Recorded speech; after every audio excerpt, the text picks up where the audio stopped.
Bayangkan tubuh manusia sebagai sebuah sistem yang sangat cerdas. Ia tidak berbicara dengan kata-kata, melainkan dengan sensasi, perasaan, dan perubahan keadaan. Ketika semuanya berjalan seimbang, kita jarang menyadarinya.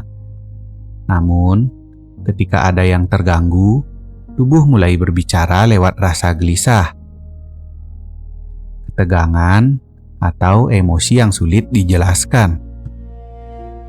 Dalam banyak tradisi lama, pengalaman-pengalaman ini dipetakan dalam sebuah konsep yang dikenal sebagai cakra. Cakra bisa dipahami sebagai klaster pengalaman yang muncul dari kerjasama antara sistem saraf, kelenjar endokrin, dan perhatian atau kesadaran. Inilah yang dalam banyak literatur disebut sebagai proses kundalini, di mana kesadaran manusia belajar mengenali cara tubuh, emosi, dan pikiran bekerja bersama. Sebelum melangkah lebih jauh, perlu diingat bahwa penjelasan ini adalah bagian dari modul yang disusun berurutan. Jika ini pertama kali kamu menemukan video ini, akan jauh lebih utuh jika kamu mulai dari modul 1, Sejarah Perkembangan Kundalini. Karena di sanalah kita memahami bahwa Kundalini adalah konsep yang berevolusi, bukan milik satu ajaran tertentu. Sekarang, mari kita kembali ke tubuh. Di dasar tubuh terdapat muladhara, cakra dasar yang berkaitan dengan rasa aman. Secara mekanisme, muladhara berhubungan dengan sistem saraf otonom, khususnya cabang simpatis serta kelenjar adrenal yang menghasilkan hormon stres seperti adrenalin dan kortisol. Jika mekanisme ini sering terganggu, tubuh hidup dalam mode siaga terus-menerus. Otot tegang, napas pendek, rasa cemas muncul tanpa sebab yang jelas. Ini bukan masalah pikiran. Ini adalah alarm biologis yang terlalu sering menyala. Saat muladhara bekerja sehat, sistem simpatis dan parasimpatis seimbang. Tubuh tahu kapan harus waspada dan kapan aman untuk beristirahat. Sedikit ke atas terdapat swadhisthana yang berkaitan dengan emosi dan keterikatan. Area ini terhubung dengan saraf visceral di perut serta kelenjar reproduksi yang mempengaruhi regulasi emosi dan relasi. Ketika emosi tidak diproses, sinyal dari perut ke otak menjadi berisik. Muncullah emosi naik turun, perut tidak nyaman, dan kesulitan melepas pengalaman lama. Emosi tidak hilang, ia hanya disimpan di jaringan saraf tubuh. Saat swadhisthana sehat, emosi tetap dirasakan, tetapi tidak menguasai. Perasaan datang dan pergi secara alami. Di bagian tengah tubuh terdapat manipura yang berkaitan dengan kemauan dan identitas diri.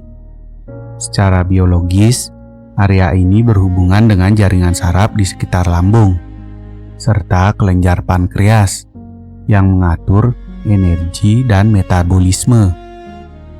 Jika konflik batin berlangsung lama, tubuh meresponnya sebagai sensasi fisik.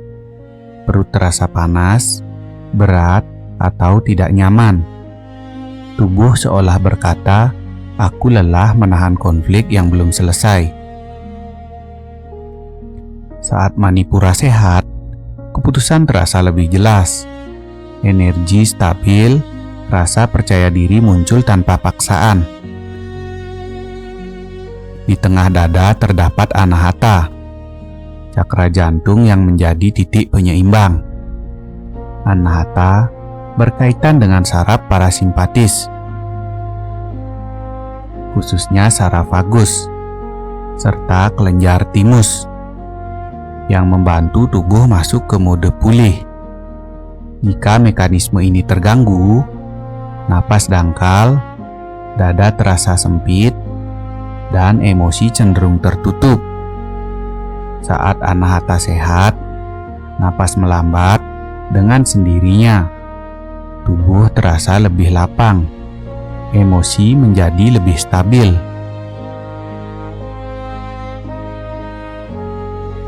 Di tenggorokan terdapat visuda yang berkaitan dengan ekspresi dan pelepasan. Area ini terhubung dengan saraf vagus bagian atas dan kelenjar tiroid yang mengatur ritme dan metabolisme tubuh. Menahan ekspresi terlalu lama menghambat pelepasan stres. Muncul rasa mengganjal di tenggorokan, suara cepat lelah, dan perasaan tidak didengar. Saat visuda sehat, ekspresi menjadi jujur dan ringan. Tubuh mampu melepaskan, bukan menumpuk. Di kepala terdapat ajna yang berkaitan dengan perhatian dan refleksi pikiran. Ajna berhubungan dengan otak depan serta kelenjar pituitari dan pineal yang mengatur fokus dan ritme biologis. Jika mekanisme ini terlalu aktif, pikiran tidak pernah berhenti, sulit tidur, kepala terasa berat, tubuh terasa jauh. Saat ajna seimbang, pikiran tetap aktif, tetapi tidak mendominasi kesadaran maupun mengamati pikiran dengan jernih. Dan pada akhirnya, terdapat sasrara,